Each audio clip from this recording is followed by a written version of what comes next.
अस्सलाम वालेकुम। ये हमारी इंडिया चाइना कॉन्फ्लिक्ट के बारे में दूसरी वीडियो है। पहली वीडियो में हमने बैकग्राउंड डिस्कस किया था कि इस कॉन्फ्लिक्ट का पस मंज़र क्या है और नेपाल का क्या मामला है। ऐसा क्या कॉन्फ्लिक्ट पैदा हुआ कि नेपाल जो इंडिया का क्लोजेस्ट एलाय समझा जाता था, अब इंडिया के खिलाफ बाकायदा ऐलान जंग की हालत में पहुंच चुका है।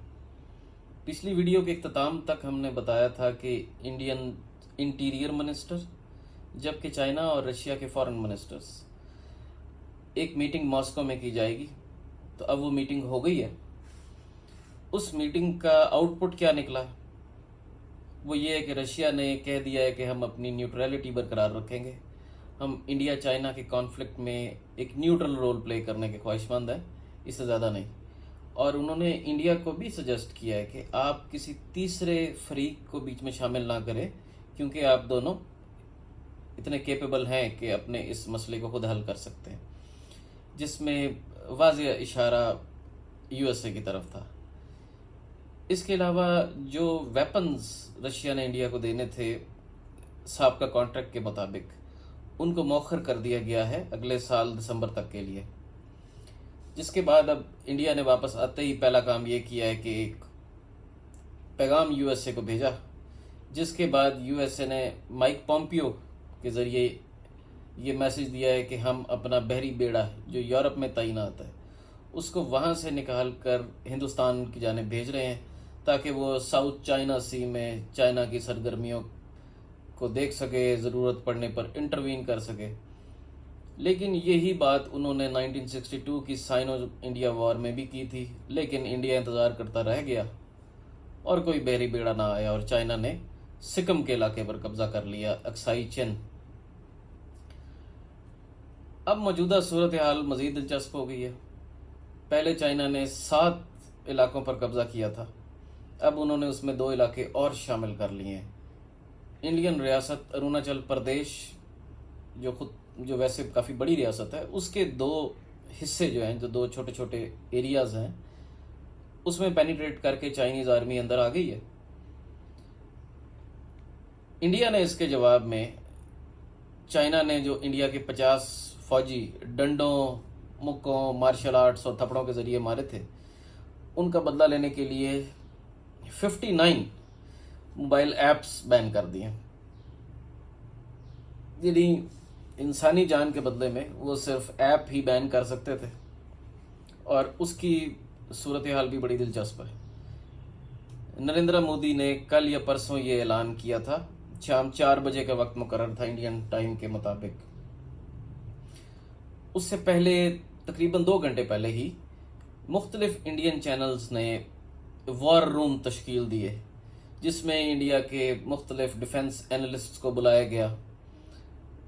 वॉर रूम ज़्यादा थे, एनालिस्ट कम पड़ गए।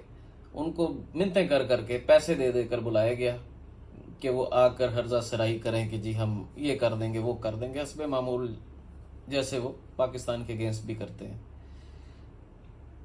अब इसमें सिचुएशन को और ज़्यादा आग लगाने के लिए ये तमाम चैनल्स, जिसमें TV9 है, इंडिया टुडे है, और वो रिपब्लिक टीवी वाला बांदर, क्या नाम है उसका, अर्नाब गोस्वामी, इन्होंने बड़े बुलंदो बांग दावे किए कि अब इंडिया के पास क्या क्या ऑप्शंस हैं, वो किस साइड से अटैक करेगा तो चाइना को ज़्यादा नुकसान होगा, चाइना अपनी फ़ौज हटाकर उधर ले जाने पर मजबूर होगा, ये करना चाहिए, वो करना चाहिए।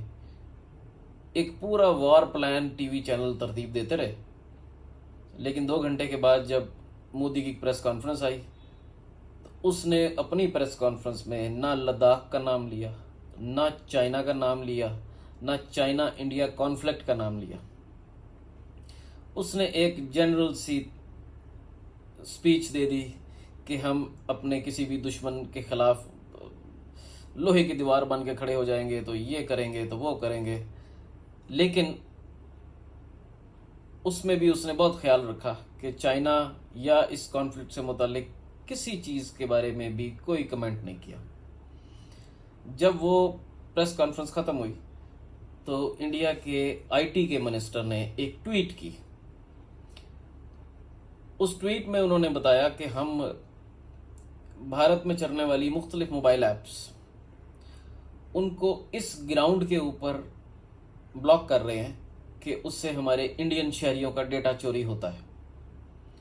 इन ऐप्स में सरे फहरिस्त टिकटॉक है।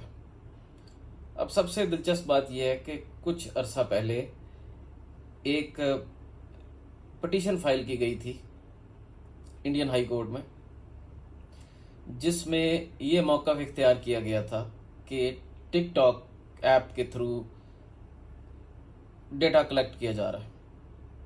ये सीरीज थी उन इवेंट्स की जो हवावे के ऊपर यूएसए का बैन लगाने के बाद पैदा हुए थे हालात।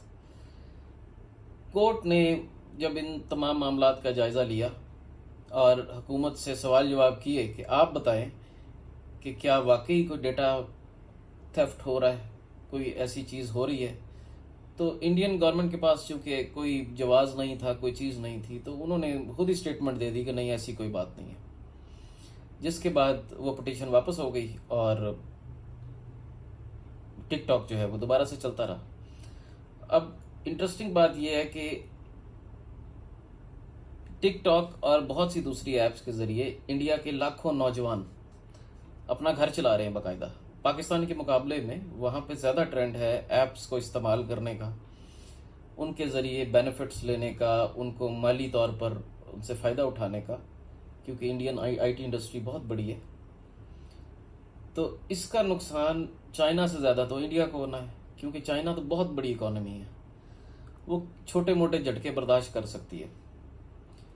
लेकिन इंडिया के लिए ये पॉसिबल नहीं है, क्योंकि इंडिया को देखना चाहिए कि इंडिया में कपड़ों से लेकर उनके भगवानों की मूर्तियां तक चाइना से बन के आती हैं। उनकी मेडिसिन्स के लिए 70% से ज़्यादा रॉ मटेरियल चाइना से आता है। लैपटॉप और कंप्यूटर अगर पार्शली इंडिया में मैन्युफैक्चर भी होते हैं, तो मदरबोर्ड के ऊपर लगे हुए छोटे छोटे जो आईसीज हैं, जो चिप्स हैं, वो सब चाइना में मैन्युफैक्चर होती हैं। इंडिया के पास अभी ये सलाहियत नहीं है। उनके बुलेट प्रूफ जैकेट्स चाइना से आती हैं। वीवो ओप्पो के मोबाइल फ़ोन चाइना के बने हुए हैं, बल्कि तकरीबन तमाम मोबाइल फ़ोन ही चाइना के किसी न किसी हद तक बने होते हैं। पार्ट्स इंपोर्ट किए जाते हैं, उनको असेंबल कोई भी मुल्क कर लेता है, लेकिन बुनियाद चाइना से पड़ती है। बहुत कम सोर्सेज हैं जो चाइना के अलावा ये करने की सलाहियत रखती हैं, और वो सोर्सेज अब कॉस्ट ज़्यादा बढ़ जाने की वजह से फ़ोन नहीं बनाती। जैसे एक ज़माने में नोकिया बहुत चलता था, तो मेड इन फिनलैंड भी आता था, मेड इन चाइना भी आता था, मेड बाय नोकिया भी आता था, जो बेसिकली चाइना मेड ही होता था।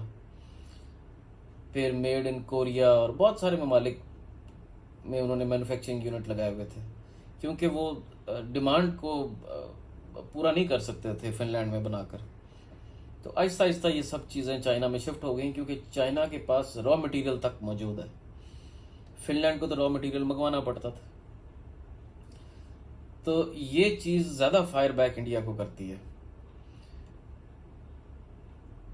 चाइना जितने एरिया पे कब्जा कर चुका है वो उस पे रुक नहीं रहा। 43,000 स्क्वायर माइल्स। अजय शुक्ला जो उनके एक डिफेंस एनालिस्ट हैं इंडिया के, बड़े फेमस हैं, उनके मुताबिक, ये उनका कहना है कि 43,000 square miles, square kilometres, 43 square kilometres पे कब्जा चाइना कर चुका है। जबकि जो वो क्लेम करता है वो टोटल 1 लाख से ज़्यादा स्क्वायर किलोमीटर्स हैं, लेकिन उनमें से 35 पर वो कब्जा कर चुका है। ये वो एरियाज हैं जो कम्प्लीटली इंडियन कंट्रोल में थे, लेकिन अब चाइना का कब्जा हो चुका है। और चाइना का मकसद सिर्फ कुछ ज़मीन के टुकड़ों पर कब्जा करना नहीं है।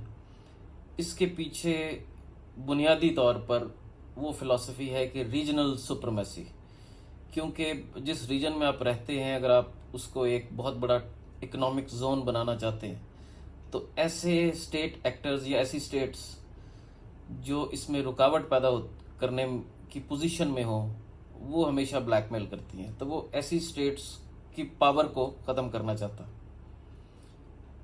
और ये भी एक रियलिटी है कि दुनिया की तारीख देखी जाए तो ये जो मौजूदा सिचुएशन है, ममालिक हैं जो इनकी इकोनॉमिक वेल्थ है ये पिछले 70-80 साल के अंदर ही आई है। वर्ल्ड वॉर टू 1945 के बाद सब कुछ तबाह बर्बाद हो गया था, दोबारा से दुनिया रीबिल्ड हुई थी।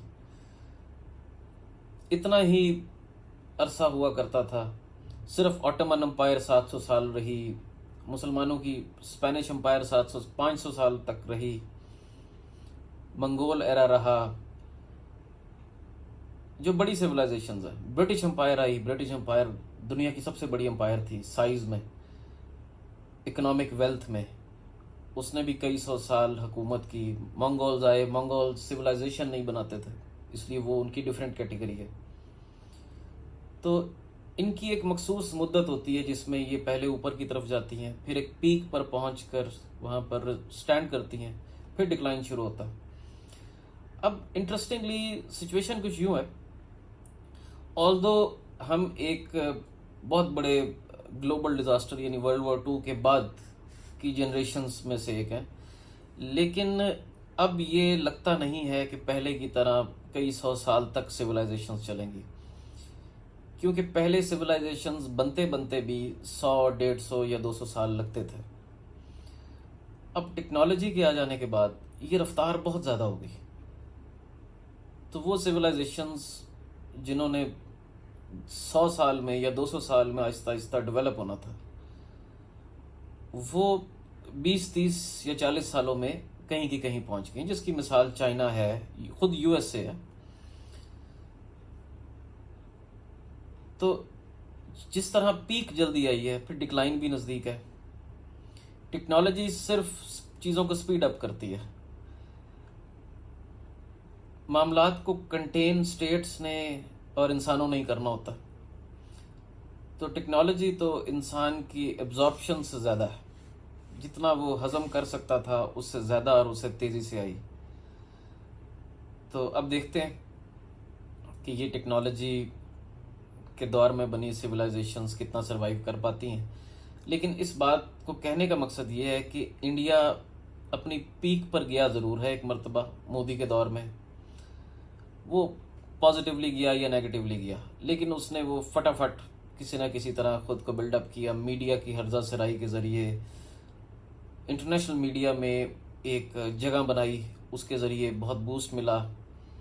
उन्होंने सही मुल्कों के साथ ताल्लुकात बनाए, कुछ सिचुएशन भी उनकी फेवर में गई। पाकिस्तान और ख़ुसूसन चाइना की वजह से उसे काउंटर करना था, तो वेस्टर्न पावर्स ने इंडिया को सपोर्ट किया।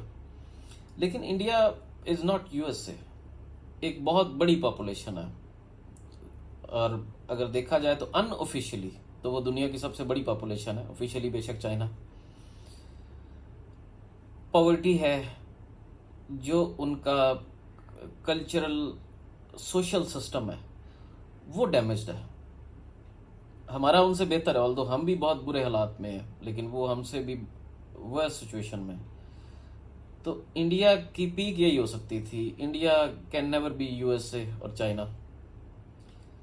तो अब देखते हैं कि ये आगे किस तरह सिचुएशन बढ़ती है। चाइना बदस्तूर आगे बढ़ रहा है, इंडिया को पुश कर रहा है। इंडिया इस सिलसिले में अभी तक तो कुछ करने में कामयाब नहीं हुआ। रीजन में उसके चारों तरफ कोई उसकी सपोर्ट करने को तैयार नहीं है। पाकिस्तान, चाइना, श्रीलंका, बांग्लादेश, नेपाल। तो अब ये तो नहीं हो सकता कि इंडियन ही दूध से धुले हुई कौम हो और बाकी सभी दुश्मन हैं इनके, ये तो हो नहीं सकता। तो कोई ना कोई फॉल्ट है उनके पार्ट पे, जो इवेंचुअली आखिरकार सामने आ गया। तो अब देखते हैं आगे सिचुएशन किस रुख पर जाती है, और फिर दोबारा एक वीडियो बनाएंगे। तो thank you very much for listening.